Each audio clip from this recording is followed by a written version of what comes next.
안전하게 사용하는 물건들. 알고 보면 세상을 바꾼 혁신적인 발명품인데요. 과거부터 현재까지 인류의 삶을 변화시킨 놀라운 발명 이야기들을 전해드리는 시간입니다.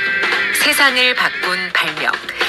자, 부곡초 학포 분교장 이도현 선생님과 함께하겠습니다. 어서 오세요. 네, 반갑습니다. 발명으로 세상을 읽는 선생님 이도현입니다. 오늘도 일상의 물건 속에 숨은 발명 이야기를 함께 찾아가 보겠습니다. 네, 좋습니다. 자, 오늘은 어떤 흥미로운 발명 이야기 들려주실까요? 네, 오늘은 인류가 시간을 손에 넣게 만든 발명입니다. 오. 바로 시계죠. 이제 시간을 보는 기계인데요. 우리는 매일 시계를 보고 움직이지만 한때 인간은 시간을 느끼기만 했지 잴 수는 없었습니다. 시계는 단순한 기계가 아니라 보이지 않는 시간을 눈에 보이게 만든 최초의 발명품인 거죠. 네. 아니, 지난번에 왜 그 시간을 멈출 수 있는 기계 사진기 네. 표현 좋았거든요. 네. 자, 오늘은 그런 시간을 손에 넣게 만든 발명품. 자, 시계입니다. 시계는 그럼 언제 어떻게 시작이 된 걸까요? 네, 가장 오래된 시계는 바로 해시계입니다. 네. 이제 고대 이집트인들은 기둥의 그림자 길이로 시간을 쟀죠. 낮에는 태양이 시계였지만 하지만 이제 밤에는 아무 소용이 없었습니다.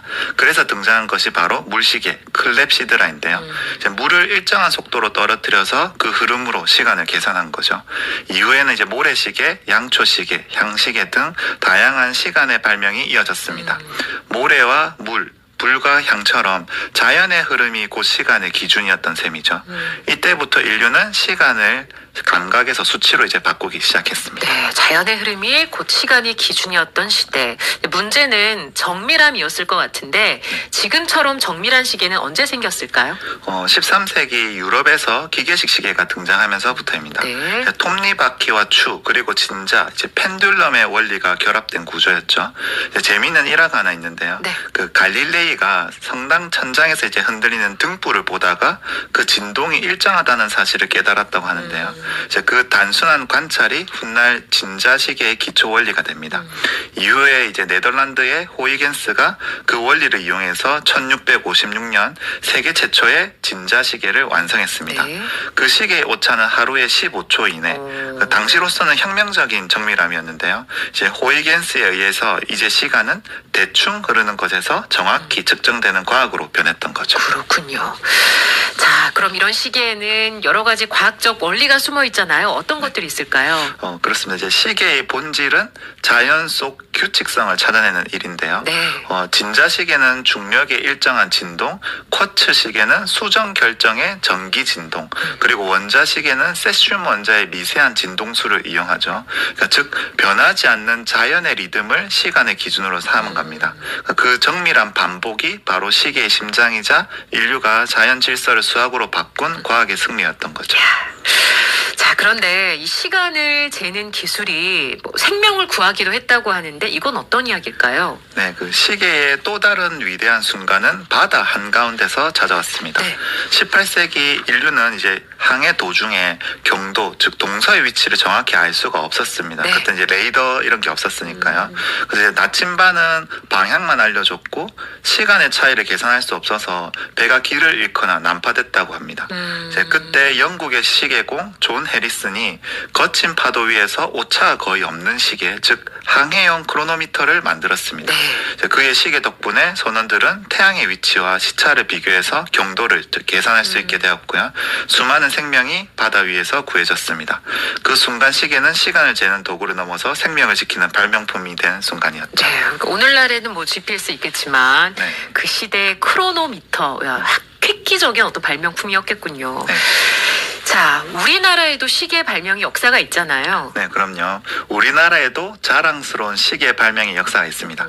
세종대왕 시절 이제 장영실이 만든 자동 물시계 자경루는 해시계와는 달리 밤에도 자동으로 시간을 알릴 수 있었죠.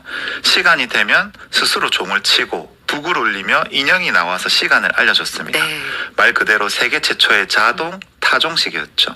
이후 이제 조선의 흥천사 종로에는 대형 기계식 시계가 설치가 되어서 도성 사람들에게 시간을 주었었고요. 네. 이제 근대에는 일본식 벽시계와 손목시계가 보급되면서 우리의 생활 리듬도 점점 서구식으로 바뀌었습니다.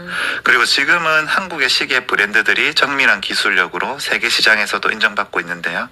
시간을 다루는 민족의 전통, 그 뿌리는 바로 세종시대의 과학정신에서 비롯된 셈이었습니다. 네. 자, 그렇게 시간이 흐르면서 이제 손목시계가 대세가 됐죠? 네, 맞습니다. 예전에는 시계가 성당의 탑에 주로 달려 있었는데요. 네. 따라서 사람들은 종소리로만 시간을 알았습니다. 그런데 이제 19세기 산업혁명과 철도의 발달로 정확한 이제 표준시가 필요하게 되었고요. 그때부터 이제 시계는 사람의 손목 위로 내려오게 됩니다. 특히 이제 1차 세계대전 때 병사들이 주머니 시계를 이제 꺼낼 수가 없어서 팔에 차기 시작하면서 손목시계가 이제 본격적으로 이제 손목시대 시계가 열리게 되었고요. 네. 시계는 이제 단순한 도구가 아니라 인간의 리듬과 함께 뛰는 발명품으로 변화를 해왔습니다. 네. 지금 뭐 디지털 시계, 스마트워치 진짜 다양하잖아요. 네. 그래서 이제 시계의 발전은 결국 정확함에 대한 인간의 집념이 만들어낸 역사인데요. 네. 20세기 중반에 쿼츠 시계가 등장하면서 시간을 재는 방식이 완전히 바뀌었습니다. 이제 수정 결정, 그걸 이제 쿼츠라고 부르는데요. 네. 이 쿼츠에 전기를 가하면은 놀랍게도 일정한 속도로 짤깍짤깍 이게 진동을 합니다. 이 규칙적인 진동이 곧 시간의 리듬이 된 거죠. 네. 진자보다는 훨씬 정밀하고 기계식 시계보다 가볍고 저렴했습니다. 덕분에 이제 시계는 한층 더 대중화되었고요. 그리고 이제 그 다음 단계가 바로 원자 시계입니다. 이 시계는 이제 세슘 원자가 초당 91억 번 이상 진동하는 주파수를 기준으로 시간을 재는데요. 정확도는 무려 3억 년에 1초의 오차가 발생합니다. 지금 이 순간에도 GPS나 인공위성, 인터넷 서버까지 모두 이 원자 시계를 기준으로 돌아가고 있습니다. 즉 시계는 더 이상 단순한 시간을 알려주는 장치가 아니라 세상의 질서를 맞추는 과학의 심장이 된 거죠.